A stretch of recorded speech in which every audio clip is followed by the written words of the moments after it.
Hello అండి, అందరికీ Apple mango Telugu ఛానల్కి స్వాగతం. దీపావళి స్పెషల్గా మీ నోరు తీపి చేయడానికి రసగుల్లా రెసిపీతో మీ ముందుకు వచ్చేసానండి. అస్సలు లేట్ చేయకుండా మనం ప్రాసెస్లోకి వెళ్దాం. వెళ్లే ముందుగా మీ అందరికీ రిక్వెస్ట్ అండి, వీడియో నచ్చితే తప్పకుండా లైక్ చేయండి, అలాగే మీ ఫ్రెండ్స్కి షేర్ చేయండి. కొత్తగా ఉన్న వాళ్ళైతే సబ్స్క్రైబ్ చేసుకోండి. రసగుల్లా అనగానే పాలను విరిచేసి ఉండలుగా చుట్టి పాకంలో ఉడికించేస్తే సరిపోతుంది అనుకుంటే అది పొరపాటేనండి. వీటికి కొన్ని టిప్స్ ఫాలో అవ్వాలి, అలాగే కొన్ని జాగ్రత్తలు కూడా తీసుకోవాలి. అప్పుడే మనకి నార్త్ ఇండియన్స్ చేసినట్టుగా స్పంజీ రసగుల్లాలు వస్తాయన్నమాట. సో ఇటువంటి టిప్స్తో మీరు ఫస్ట్ టైం చేసినా కూడా పర్ఫెక్ట్గా రావాలనుకుంటే ఈ వీడియో తప్పకుండా లాస్ట్ వరకు వాచ్ చేయండి.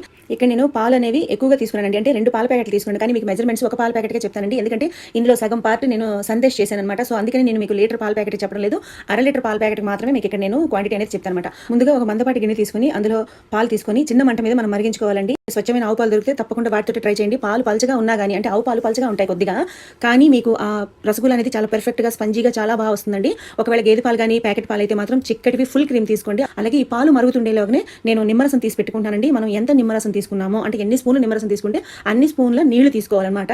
అలాగే ఈ పాలు మరుగుతున్నాయి అన్నప్పుడు, అంటే పొంగుతాయి కదండి, పొంగుతున్నప్పుడు మనం కలుపుకోవాలి. పొంగిన వెంటనే కట్టేయకుండా ఒక 2 నిమిషాల పాటు కొంచెం కలుపుతూ ఉంటే అది పొంగిపోకుండా ఉంటుంది, కొంచెం థిక్గా ఆ మిల్క్ అనేవి అవుతాయి అనమాట. ఆ తర్వాత పొంగిపోయిన తర్వాత ఇక్కడ మెయిన్ తీసుకోవాల్సిన జాగ్రత్త ఏమిటి అంటే, పాలుని మరిగిపోయాక స్టవ్ కట్టేయాలండి. స్టవ్ ఆన్లో ఉంటుండగా ఈ నిమ్మరసం వేసుకోకూడదు, దానివల్ల కొంచెం చేదులా వస్తాయి. అలాగే రసగుల్లాలు అంత రుచిగా ఉండవు, అంత సాఫ్ట్గా ఉండవన్నమాట. So stove కట్టేయాలి. కట్టిన తర్వాత కూడా వెంటనే నిమ్మరసం వేయకూడదండి. 3 నిమిషాల పాటు లేదా 4 నిమిషాల పాటు జస్ట్ అలా వదిలేయాలన్నమాట. ఆ తర్వాతనే మనం ఈ నిమ్మరసం కలుపుకోవాలి. స్టవ్ కట్టేసిన తర్వాత 3-4 నిమిషాల తర్వాత ఈ నిమ్మరసం వేస్తూ కలుపుతూ ఉండాలి. అయితే ఒకేసారి వేసేయకూడదు, కొద్దిగా వేస్తూ కలుపుతుంటే మీకు విరుపు తెలిసిపోతుంది. కంప్లీట్ గా మీకు విరిగిపోయినప్పుడు ఇంకా బ్యాలెన్స్ ఉన్న నిమ్మరసాన్ని కలిపేయకండి, ఎందుకంటే ఆ పులుపు ఎక్కువైపోతుంది. అలాగే కొంతమందికి స్టవ్ కట్టేసి పాలు కిందకి దించిన తర్వాత ఒక 4 నిమిషాలు ఆగి నిమ్మరసం కలిపినప్పుడు విరుపు కనిపించదండి. అప్పుడు ఏం చేస్తారంటే, ఒక పాత్రలో కానీ ఒక ప్లేట్లో కానీ వేడి నీళ్ళు తీసుకుని ఆ వేడి నీళ్ళలో ఈ పాల గిన్నె పెట్టండి. ఆల్రెడీ నిమ్మరసం కలిపాం కనుక మీకు వెంటనే విరిగిపోతుంది అనమాట. మళ్ళీ పొయ్యి మీద అయితే మాత్రం పెట్టకండి, రసగుల్లాలు టేస్టీగా ఉండవు. ఇంకా మీకు ఈజీగా అవ్వాలనుకుంటే నిమ్మరసం ఎంత కలిపామో ఇక గోరువెచ్చటి నీళ్లు కలుపుకోండి. చల్లటి నీళ్ళు కాకుండా గోరువెచ్చటి నీళ్లు నిమ్మరసం కలిపి వాటిని కూడా పాలలో వేసినా కూడా విరిగిపోతుంది. సో ఇప్పుడు మనకి పాల విరుగుడు రెడీ అయిపోయింది కదండి. ఇప్పుడు శుభ్రమైన ఒక క్లాత్లోని మనం వడగట్టుకోవాలి. ఇలా వడగట్టగా కింద వచ్చిన నీళ్లు చాలా మంచివండి. ఇవి మీరు చపాతీ పిండి తడి పెట్టుకోవడానికి కానీ, లేదా పులుసులో కానీ, పప్పుల్లో కానీ, లేదంటే సూప్స్ లో కానీ యూస్ చేసుకోవచ్చు. ఇప్పుడు ఈ పైన వచ్చిన ఈ పన్నీర్ ఉంది కదండి, దీన్ని చనా అని కూడా అంటారు. దీంట్లో ఒక చెంబుడు నీళ్లు వేసి బాగా కడిగినట్టు చేస్తే మనం ఇక్కడ విరపడానికి నిమ్మరసం వాడాం కదండి, ఆ నిమ్మరసం పులుపు అనేది నీళ్ళ ద్వారా పోతుంది అనమాట. అందరికీ అవైలబుల్ గా ఉంటుంది కనుక ఎక్కువగా నిమ్మరసం తోటి విరగొడుతుంటాం. కొంతమంది నిమ్మరసం వెనిగర్ కూడా వేసి విరపొచ్చు. ఏది వేసినా కానీ ఒక చెంబు నీళ్ళతో 2-3 సార్లు బాగా కడిగియండి. కడిగేస్తే మీకు అప్పుడు ఆ పులుపు కానీ లేదా వెనిగర్ ఫ్లేవర్ కానీ అదంతా పోతుంది అనమాట. ఇలా చేసిన తర్వాత చాలా మంది దీన్ని స్క్వీజ్ చేస్తారండి, అంటే ఆ బట్టని గట్టిగా పిండేస్తారు. పిండేయడం వల్ల ఏమవుతుందంటే మీకు నీరంతా పోయి ఆ పన్నీర్ రెడీ అవుతుంది, కానీ అది మీకు ప్లాస్టిక్ ముక్కల్లాగా రబ్బర్ ముక్కల్లా సాగుతుంది. ఎప్పుడు కూడా దానంతట అదే నీళ్లు పోవాలండి, మనం ఎప్పుడు పిండకూడదు. సో ఏదైనా హ్యాంగ్ చేయండి. కనుక మీరు ఈవినింగ్ స్వీట్ చేయాలంటే మార్నింగే ఈ పాల విరుగుడు పని పెట్టుకొని మీరు హ్యాంగ్ చేసుకోండి. హ్యాంగ్ చేయడం వల్ల ఏమవుతుందంటే చుక్క కారి పర్ఫెక్ట్ చనా రెడీ అవుతుందండి. చనా అంటే ఈ పాల విరుగుడినే చనా అంటాం అనమాట. ఇలా వేలాడదీసి ఒక గంట ఉంచితే చాలండి, మొత్తం నీళ్ళన్నీ పోతాయి. చూసారు కదా ఎంత పొడి పొడిలాడుతూ పర్ఫెక్ట్ గా వచ్చిందో కదా. నీరు ఉందనుకోండి మనకి బాల్స్ అనేవి కరెక్ట్ గా రావన్నమాట. ఇప్పుడు వీటిని కూడాను మనం చేత్తో బాగా అదిమినట్టుగా చేస్తాం అనమాట. ఇప్పుడు నేను మీకు ఏ విధంగా చూపిస్తానో ఆ విధంగా చేస్తే ఇప్పుడు ఏంటంటే క్రమ్స్ లా ఉన్నాయి కదా, అలా కాకుండా సాఫ్ట్ ముద్దలా తయారవ్వాలన్నమాట. అప్పుడు మీకు కొంచెం చెమ్మలాడుతూ ఉంటుంది. ఆల్రెడీ చెమ్ము ఉందనుకోండి, అప్పుడు మీకు ఆ ముద్ద అనేది బాగా పలచగా అయిపోతుంది. ఈ అరిచేతితోటి అలాగా మ్యాష్ చేస్తున్నట్టుగా ఉండాలన్నమాట. దానివల్ల ఏంటంటే చక్కగా సాఫ్ట్ ముద్దలా తయారవుతుంది. తర్వాత మనం బాల్స్ చేసుకోవాలి. చూసారు కదా ఎంత సాఫ్ట్ ముద్ద తయారైందో. వీటిని ఉండలుగా చుట్టుకోవాలన్నమాట. ఈలోగా మనం పంచదారని పొయ్యి మీద పెట్టుకుందాం నీళ్లు వేసి. ఇప్పుడు పంచదార గురించి చూద్దామండి. ఒక పాల ప్యాకెట్కి 250 గ్రామ్స్ అంటే పావు కేజీ పంచదార సరిపోతుందండి. అయితే ఈ పావు కేజీ పంచదార కూడా ఒక పెద్ద గిన్నెలో తీసుకొని మనం మరిగించి దాంట్లో ఈ బాల్స్ ఉడికిస్తాం. ఇది అందరూ చేసే పని, అందరూ తెలిసిన విషయమే కదండి. కానీ నేను ఈ పావు కేజీ పంచదారలో ఒక పావు వంతు వేరేగా గిన్నెలో తీసుకుంటానండి. అలాగే 3 వంతుల పంచదారని వేరే పెద్ద గిన్నెలో లోతుగా ఉన్న గిన్నెలో తీసుకుంటానండి. ఎందుకనేది మీకు చేస్తున్నప్పుడు చెప్తాను. ఏ గిన్నెలో అయితే మనం బాల్స్ ఉడికిస్తామో ఆ గిన్నె మందంగా ఉండాలి, లోతుగా ఉండాలి, వెడల్పుగా ఉండాలండి. ఇందులో పంచదార ఎంత తీసుకున్న గ్లాసులో అంతే క్వాంటిటీతో 3 సార్లు నీళ్లు పోసానండి. అలాగే మనకి పాకం పట్టక్కర్లేదండి, జస్ట్ పంచదార కరిగితే చాలు. చిన్న గిన్నెలో ఉన్న తక్కువ పంచదార కరిగిన తర్వాత ఒక 5 నిమిషాల పాటు మనం పొయ్యి మీద ఉంచి ఆ తర్వాత స్టవ్ కట్టేసి పక్కకి దింపేసుకోవచ్చండి.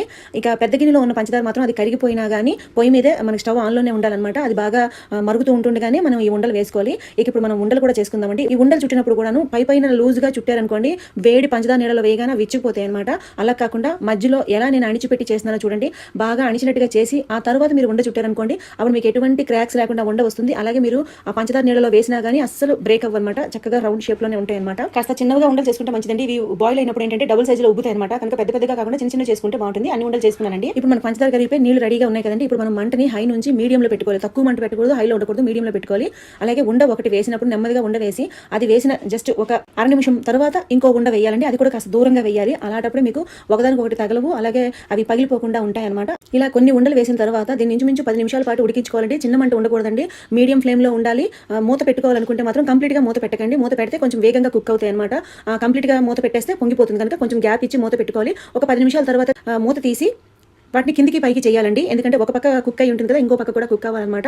ఇంకో పక్క తిప్పిన తర్వాత కూడా 10 to 15 మినిట్స్ కుక్ చేయాలండి. ఇంచుమించు మీకు కరెక్ట్గా కుక్ అవ్వాలంటే మీకు 20 మినిట్స్ to 25 మినిట్స్ వరకు కుక్ అవ్వాలండి. అప్పుడే లోపల పచ్చి అనేది లేకుండా చక్కగా స్పంజీగా ఉన్న రసగుల్లాలు తయారవుతాయి అనమాట. ఇప్పుడు అలా తయారైపోయిన రసగుల్లాలు తీసి వేరేగా ఒక ప్లేట్లోనో ఒక గిన్నెలోనే పెట్టకుండా మనం ఆల్రెడీ తక్కువ పంచదారతో ఒక సిరప్ తయారు చేసి పెట్టుకున్నాం కదండి, ఆ గిన్నెలోకి ఇవి వేస్తున్నాను అనమాట.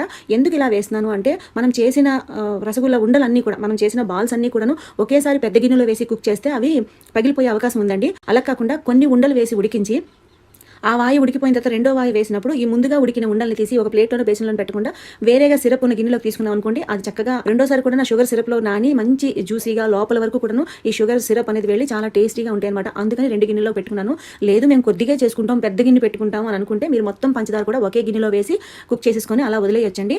ఇక్కడ ఇంకో విషయం కూడా గుర్తుపెట్టుకోవాలండి, రసగుల్లాలు ఉడుకుతున్న కొద్దీ ఈ షుగర్ సిరప్ అనేది చిక్కబడుతూ ఉంటుంది. అలాంటప్పుడు కొద్దిగా నీళ్లు తీసుకొని కలుపుకోవచ్చు. అంటే ఒక చిన్న కప్పుతో లేదంటే ఒక 5-6 స్పూన్ల నీళ్లు కానీ మనం ఈ సిరప్లో కలుపుకోవచ్చండి. అంటే ఉడుకుతుండగానే. అప్పుడు తీసుకోవాల్సిన జాగ్రత్త ఏంటంటే, మీరు కనుక చన్నీళ్లు కలుపుతూ ఉంటే ఉడుకుతున్న రసగుల్లాల మీద ఆ చన్నీళ్లు పడకుండా డైరెక్ట్గా సిరప్లో పడినట్టుగా జాగ్రత్త పడండి. ఒకటి లేదు, వేడి నీళ్ళు ఒక చిన్న కప్పుతో వేసారనుకోండి, మీరు షుగర్ సిరప్లోనైనా వేయొచ్చు, లేదంటే అందులో ఉడుకుతున్న రసగుల్లాల మీదనైనా వేసేయచ్చండి, ప్రాబ్లం లేదు. ఈ రెండు కాకుండా ఒక వాయ రసగుల్లాలు తీసి రెండో వాయ రసగుల్లాలు వేసేలోగా కూడాను మీరు నీళ్లు వేసి ఆ నీళ్లు కొద్దిగా వేడెక్కిన తర్వాత కూడాను మళ్ళీ మిగతా రసగుల్లాలు వేసుకోవచ్చు అనమాట. దీనివల్ల ఏంటంటే చిక్కబడుతున్న షుగర్ సిరప్ మళ్ళీ పలచగా అవుతుంది అనమాట. మళ్ళీ మన యథా ప్రకారం మిగతా రసగుల్లాలన్నీ కూడా ఉడికించేసుకోవచ్చు. సో మొత్తం అన్ని ఇలా చేసేసుకున్నానండి. అది అలాగా సిరప్ లో మన కనీసం 3 hours అన్న ఉంచిస్తేనే అవి చాలా చాలా ఫ్లఫీగా స్పంజీగా వస్తాయి అనమాట.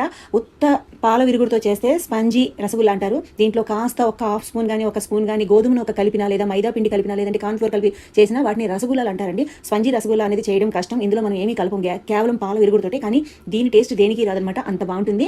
ఒక 3 గంటల తర్వాత మనం సర్వ్ చేస్తే చాలా టేస్టీగా ఉంటాయి. కానీ ఫ్రిడ్జ్ లో మాత్రం పెట్టకండి. అలాగే మీకు కావాలనుకుంటే సిరప్ లోని ఉడికిస్తున్నప్పుడే కొద్దిగా యాలకల పొడి కూడా వేసుకోవచ్చు, లేదా యాలక పళ్ళు కూడా వేసుకోవచ్చండి.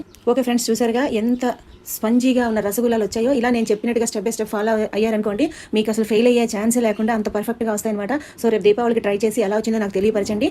ఓకే ఫ్రెండ్స్, ఉంటానండి. మరో మంచి వీడియోతో మీ ముందుకు వస్తానండి. అంతవరకు సెలవు, నమస్తే.